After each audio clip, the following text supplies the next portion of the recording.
Concept সেটা হচ্ছে বিভব। এই অধ্যায়ের খুবই গুরুত্বপূর্ণ কনসেপ্ট। আর এই অধ্যায়ে তুমি বিভবের কনসেপ্ট বোঝো কিনা এর উপর নির্ভর করবে যে তুমি চলতড়িৎ বুঝবা কিনা। যেহেতু শর্ট সিলেবাস চলতড়িৎ তোমাদের নেই, বাট ইন্টারমিডিয়েটে কিন্তু আর শর্ট সিলেবাস থাকবে না, তখন কিন্তু তোমাদের চলতড়িৎ পড়াই লাগবে। তো সেক্ষেত্রে আজকের ভিডিওতে আমি বিভবের কনসেপ্ট তোমাদের ফুল বোঝাই দেবো। তো সহজ ভাষায় বিভব মানে হচ্ছে কোনো বস্তুতে তার ধনাত্মক আধানের পরিমাণ।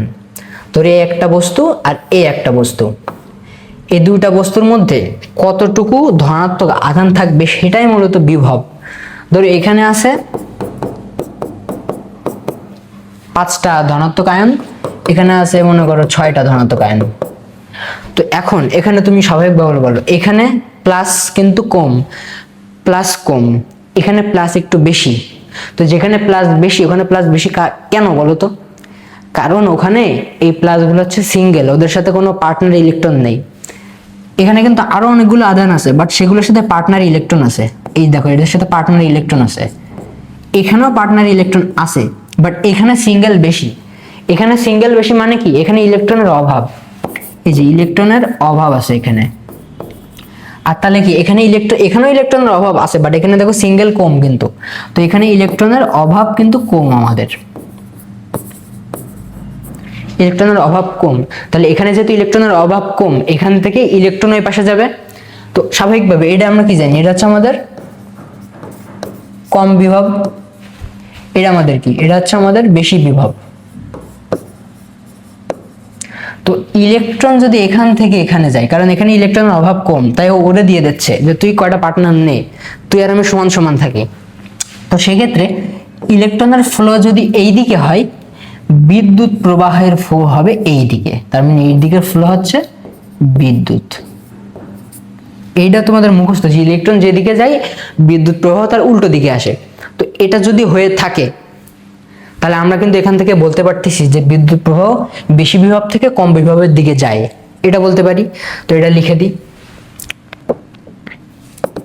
যে বিদ্যুৎ,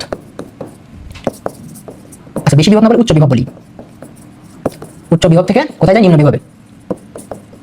আর ইলেকট্রন নিম্ন বিভব থেকে যাবে উচ্চ বিভবে।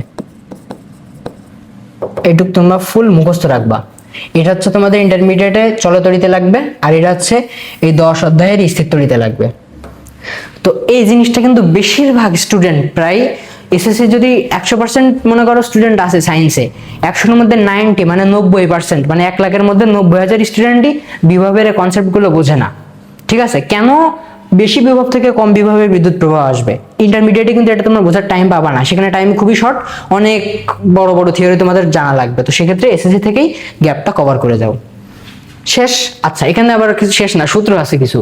তো কোন বিন্দুতে বিভব, ধরো বিভবের আর একটা কনসেপ্ট আছে, যে ধরো এই যে একটা তড়িৎ ক্ষেত্র, এই তড়িৎ ক্ষেত্রের ধরো এই বিন্দুতে, ধরো পি বিন্দুতে, তড়িৎ ক্ষেত্রের পি বিন্দুতে আমি বাইরে থেকে কোনো একটা আধান, বাইরে থেকে কোনো একটা আধান এই পর্যন্ত নিয়ে আসবো। বলো বাইরের এতখানি পথ যা আসবো, এতখানি পথে কিন্তু কোনো বাধা নেই, কেউ আমার টানাটানি করতেছে না। তো ওইটুকু আসতে তোমার কোনো কষ্ট হবে না, তা কাজ শূন্য। বাট যখনই তুমি এর এই বর্ডারের মধ্যে প্রবেশ করবা, তোমার কিন্তু এদিক ওদিক আকর্ষণ হোক বিকর্ষণ হোক, একটা আকর্ষণ বা বিকর্ষণ ফোর্সে টানাটানি করা হবে। সেক্ষেত্রে তোমার কিন্তু একটা নির্দিষ্ট কাজ করতে হবে। তো সেই কাজ, ধরো বিকর্ষণ যদি করে, তোমাকে ওর বিকর্ষণ হচ্ছে এইদিকে, তুমি ওরে ঠেলে ঠেলে এখানে আসবা, এখানে এসে পৌঁছাবা, একটা কাজ করলে। তো একক ধনাত্মক আধানকে তড়িৎ ক্ষেত্রের এক বিন্দু থেকে আরেক বিন্দুতে আনতে, বা তড়িৎ ক্ষেত্রের কোনো বিন্দু থেকে এই মানে বাইরে থেকে, তড়িৎ ক্ষেত্রের বাইরে থেকে অসীম দূরত্ব থেকে তড়িৎ ক্ষেত্রের ভিতরে আনতে যে কাজ হয় তাকে বিভব বলে। আচ্ছা, তো অসীম দূরত্ব থেকে আনতে বলা হয় বিভব। আচ্ছা, কিন্তু এখানে আর একটা কাহিনী আছে। যদি তোমাকে বলে দিই যে এখানে একটা বিন্দু আছে এ, এখানে একটা বিন্দু আছে বি, এ বিন্দু থেকে বি বিন্দুতে তুমি কোনো আধান নিয়ে আসো, তখন যেটা হবে, তখন হচ্ছে এ বিন্দুর বিভব আর বি বিন্দুর বিভবের পার্থক্য। তার মানে এখান থেকে এখানে আসতে যে কাজ, সেটাকে বলা হবে বিভব পার্থক্য। কি লিখি ভাই?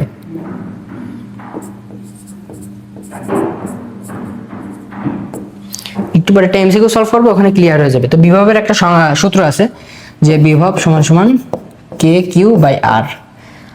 তড়িৎ প্রাবল্যের ক্ষেত্রে ছিল আর স্কোয়ার, এখানে জাস্ট আর। এই